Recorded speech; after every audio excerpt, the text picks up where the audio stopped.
Yo, what is up, guys? It's Pedro here. So the Washington Commanders just got some good and bad injury news at the same time. We're going to talk about it in today's video. If you guys are new, make sure to subscribe, hit that like button, all that good stuff, and comment down below who you've been most impressed with during training camp so far and who you think needs to step it up next week for joint practices. So, today's day 8, maybe day 9, but I believe day 8 of the Commanders training camp. We're going to talk about some injuries, and then we'll go over some play-by-play. So, basically, Debo left the practice field with a hand injury per Lake Lewis and all the other reporters.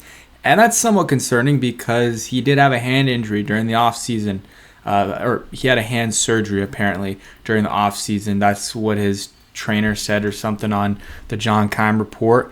I believe it was this past offseason, maybe the offseason before, whatever. It's still a sensitive, area for him, and for him to come off with that injury is a little bit concerning. But it seemed like it wasn't too bad, and then he's walking around, fist bumping people, and then also voice crack there, but he was on with, I guess it was Bleacher Report, and he was talking to a couple people. I believe one of them was Santana Moss. I can't remember for sure. Santana Moss, and I think that's Mike Golick Jr. But basically, he was saying it's nothing, like just a little bit of a jammed finger there. He was handshaking with the guys on the set, so he is fine. He is chilling. And that is good news. That is good news because you don't want to get this injury bug during training camp. And that is really, really good news that he's good and it's just a minor injury. They have the day off tomorrow. So, maybe if they had practice tomorrow, he would have missed it. But he'll be fine for the next practice. Nothing major. And, he's doing the rounds on, these different media outlets. And, they're always asking about his weight. And I'm sure he's frustrated about that. But, it is what it is. So the other injury is Brandon Coleman. We don't really have much news about that one besides what it is. He's limp. He was limping off the practice field per Ben Standig, and the level of severity is unknown. Hopefully he's all good. There's no cart. That's usually a good sign because it is a long walk back to the bubble, I guess, or wherever the training facility, wherever they're going back to. And if it was bad, they would have him on a cart. So a slight limp, that's fine. I don't think it's a huge deal. Obviously, Brandon Coleman is a huge part of this team. He's going to be, very likely the starting left guard for the Commanders. So you want him to be here and be healthy and not miss games because this is he hasn't played this position in the NFL yet. So you want to see him get all the PT that he can get. So let's see. We're going to go over some different plays that happened in today's practice. And, so Marcus Mariota was back. So, that was good, I guess. He's been out for a few days. When I was there, he wasn't there. He wasn't there the day before. But he had a nice a sideline shot to Gallup from Mariota. He's back practicing in team drills. So, like I said, that's good. And pretty pass to Luke McCaffrey near the sideline working against Amos. Got a big Luke from the crowd. So I was there at training camp. They were doing that a lot. So that was cool to see. And hopefully we actually see Luke catch some passes this year.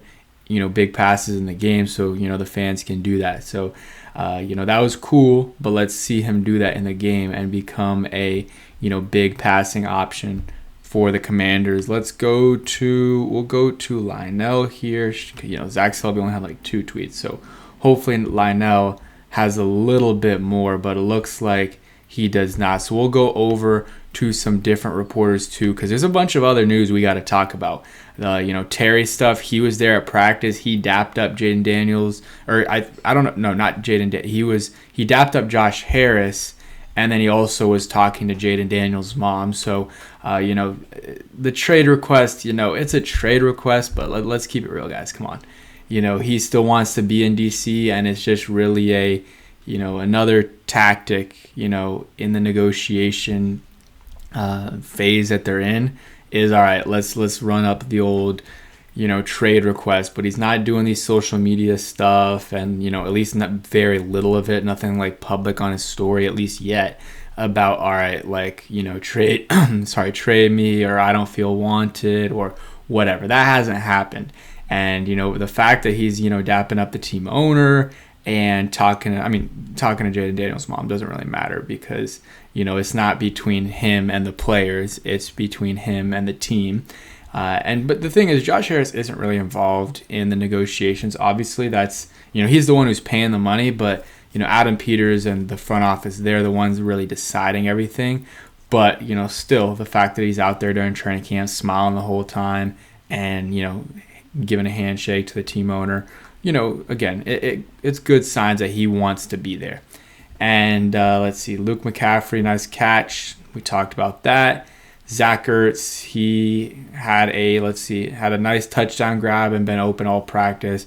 And apparently, this whole offseason, training camp, OTAs, mini camp, he's been doing that. He's been getting open, and it's just Jaden Daniels' safety blanket. So, hey, if you're playing fantasy and you need a, maybe a low ceiling but a high floor tight end, maybe a tight end too, I think Zach Ertz can be that guy for you. There was a fan today with Terry McLaurin blank check, sign or whatever. That was funny. Dan Quinn talked about, Terry, about all of that.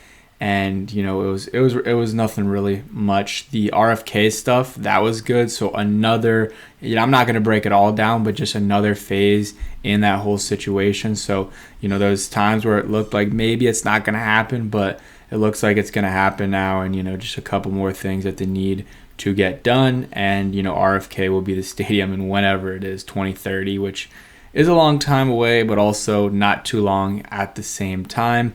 And let's see, any other Terry McLaurin news? I'm going to make a separate video about it. I know Juan did, about Terry and his friends on social media, kind of talking, smack about the team, and then saying like, oh, he should leave, blah, blah, blah, blah, blah, blah. One of the guys, he deleted the account. The, fan base was pressing him so much. And honestly, Terry was probably, what are you doing, bro? Like, you're supposed to be my friend, and you're putting, dollar amounts out there that I've gotten offered. Like, you gotta lock in, man. Gotta lock in. So I believe, that was probably on Terry's side, because why are you posting this stuff?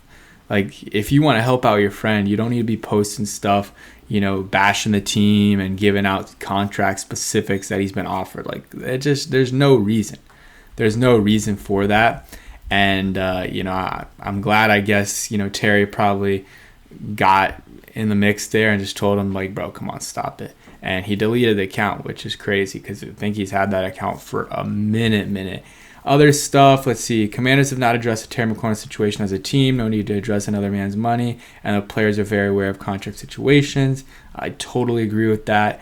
And then Dan Quinn says Marcus Mariota back in team drills today, but Hartman and Josh Johnson are in their own battle.